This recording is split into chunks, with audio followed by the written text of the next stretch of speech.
Bonjour! Voici un tuto qui va nous permettre de savoir comment récupérer le nom d'un onglet, le nom d'une feuille de calcul, à l'intérieur de la feuille de calcul. Je n'ai pas envie chaque mois de ressaisir le nom du mois avec le risque d'oublier. Donc on va créer une formule qui va nous permettre de faire cela.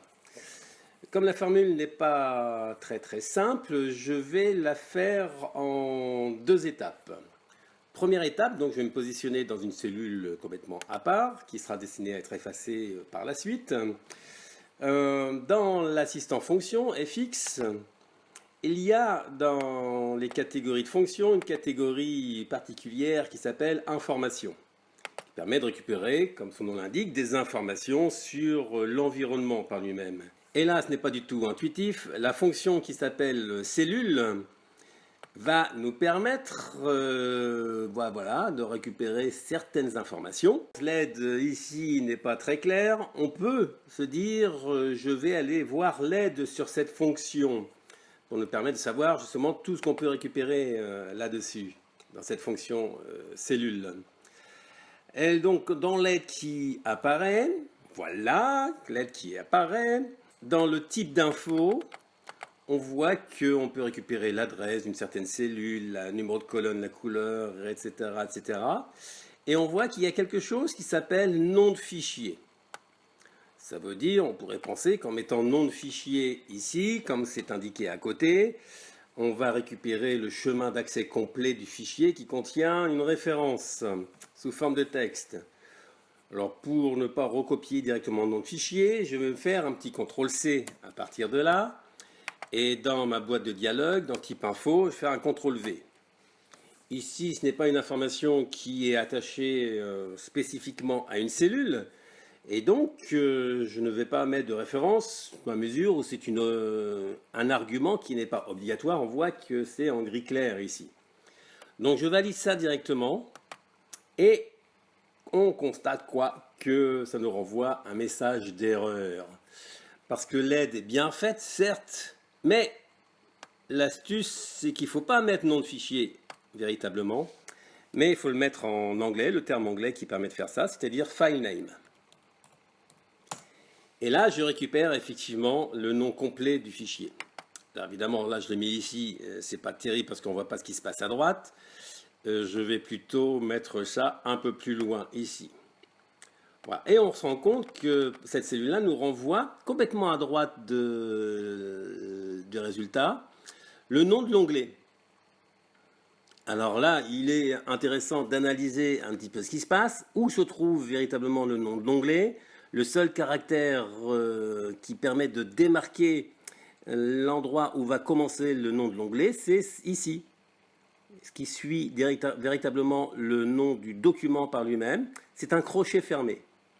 Donc l'idée, c'est de récupérer ce qu'il y a à droite de cette chaîne de caractères-là et qui suit le crochet fermé. Donc je suis dans la cellule J2. Dans cette cellule H2 ici, je vais donc créer une formule qui va permettre d'extraire de cette cellule-là ce qu'il me faut pour récupérer le nom de l'onglet. Donc je retourne sur fx. Comme on a dit, donc là on va être dans les fonctions texte. Comme on a dit que l'information à récupérer se trouvait à droite, on va aller chercher tout naturellement la fonction droite. Voilà, le texte dans lequel se trouve ce que je veux afficher, là pour l'instant je vais me contenter de lui dire que c'est la cellule J2. Et le nombre de caractères, le nombre de caractères n'est pas constant, puisqu'il varie en fonction du mois en question. Donc le nombre de caractères, ça va être une autre fonction. Autre fonction. Comment va être déterminé le nombre de caractères ici? Eh bien, on ne peut pas directement aller récupérer le crochet, l'emplacement du crochet fermé, parce que là, ça va nous donner une position. L'emplacement de ce crochet fermé, il va falloir le soustraire au nombre de caractères total qu'il y a dans la chaîne de caractères. Je vais donc aller chercher la fonction qui me permet de récupérer le nombre de caractères de la précédente fonction. On va donc utiliser la fonction nbcar. Le texte en question, c'est J2. Voilà, il me dit qu'il y a 112 caractères dans le chemin complet du fichier en question. Mais la formule n'est pas terminée. Parce que par rapport à cette fonction droite, donc je vais aller cliquer dans la fonction droite ici pour poursuivre la formule. Au nombre de caractères, les 112 caractères en question, je vais devoir soustraire, donc je vais faire un moins tout simplement, soustraire la position du crochet fermé. Ça veut dire qu'il me faut récupérer l'emplacement du crochet fermé. Pour cela, il est variable lui aussi, et donc je vais donc avoir accès à faire à une autre fonction. Autre fonction, et pour déterminer l'emplacement d'un caractère particulier dans une chaîne de caractères, on va utiliser la fonction trouve. On pourrait également utiliser la fonction rechercher dans ce cas-là.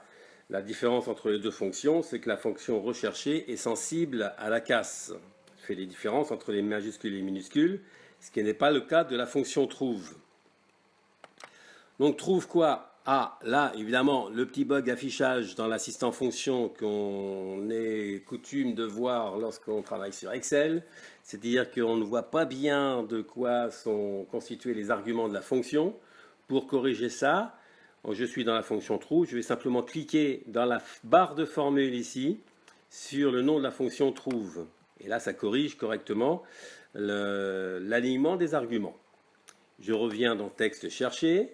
On a dit que je devais trouver en quelque sorte le crochet fermé. Donc entre guillemets, je tape le crochet fermé qui se trouve sur la même touche que la parenthèse avec la touche Alt-GR enfoncée.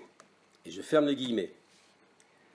Le texte dans lequel se trouve le crochet fermé à trouver se trouve dans la cellule J2. Et on va dire qu'on démarre à la première position. Là aussi, j'aurais pu ne rien mettre, simplement pour dire qu'il faut rechercher le crochet fermé dès le premier caractère. Voilà, en théorie, donc ma formule est terminée. Je me récupère bien le nom de la feuille de calcul dans cette cellule. Maintenant, si je veux éviter d'avoir un résultat intermédiaire, qu'est-ce que je vais faire? Puisque là, on se constate quoi que le résultat de cette cellule J2 se retrouve à 3 endroits différents. Je me positionne sur J2. Je prends le texte de la formule sans le signe égal. Je fais un CTRL-C. Échappe pour sortir du mode saisie. Et dans la formule de récupération du mois en question, de nom de feuille de calcul, à chaque fois qu'il y a J2, je vais faire un CTRL-V pour ne plus avoir besoin de ces résultats intermédiaires. Je valide, j'ai le bon résultat. Cette cellule-là, maintenant, ne me sert plus à rien. Je peux l'effacer. Voilà comment on va récupérer le nom de cet onglet-là. Une petite vérification. Je vais faire une copie de cet onglet-là. Voilà. Je me positionne ici. Janvier 2016, entre parenthèses 2. Finalement, ici, on va dire que c'était février 2016. Et je n'ai plus besoin de recopier le nom de l'onglet dans cette cellule-là. C'est tout pour ce tuto. Merci, à ciao.